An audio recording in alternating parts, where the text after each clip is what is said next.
Yeah. Once again, Jesse.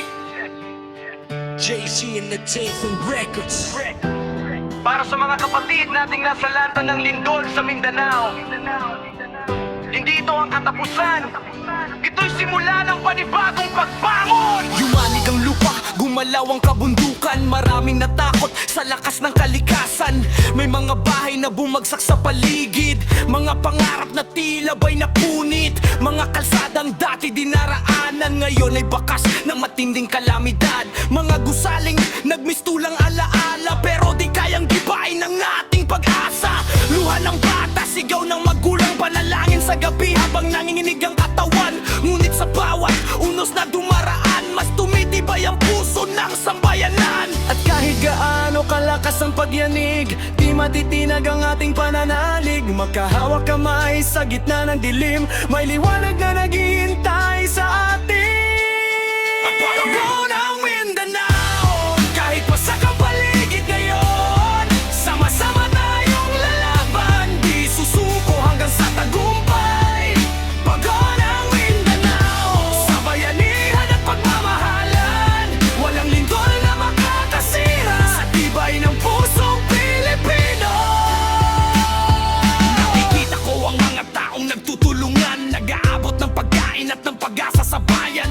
Mga volunteer, sundalo at kapulisan, kasama sa paghilom ng sugat ang tahanan. Hindi man madali ang ating tatahakin, marami pang luha ang ating pupunasin, pero alam kung kaya nating lampasan, basta tayo'y nagkakaisa sa laban. Mga paderman ay bumagsak sa lupa, mga alaala hindi kailanman mawawala, dahil ang tunay na yaman ng bayan ay pagmamahalan at pagkakabigisan.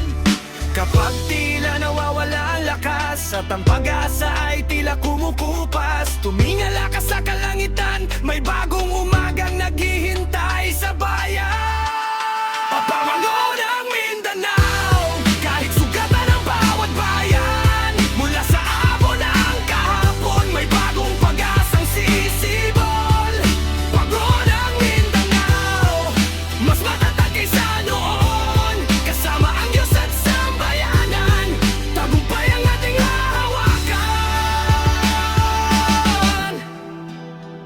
Once again, Jesse. JC Entertainment Records. Para sa lahat ng kapatid nating naapektuhan ng lindol, hindi kayo nag-iisa. Buong bansa ang kasama ninyo. At tulad ng bawat pagsubok na nalampasan, babangon ang Mindanao. Mabuhay ang bayanihan!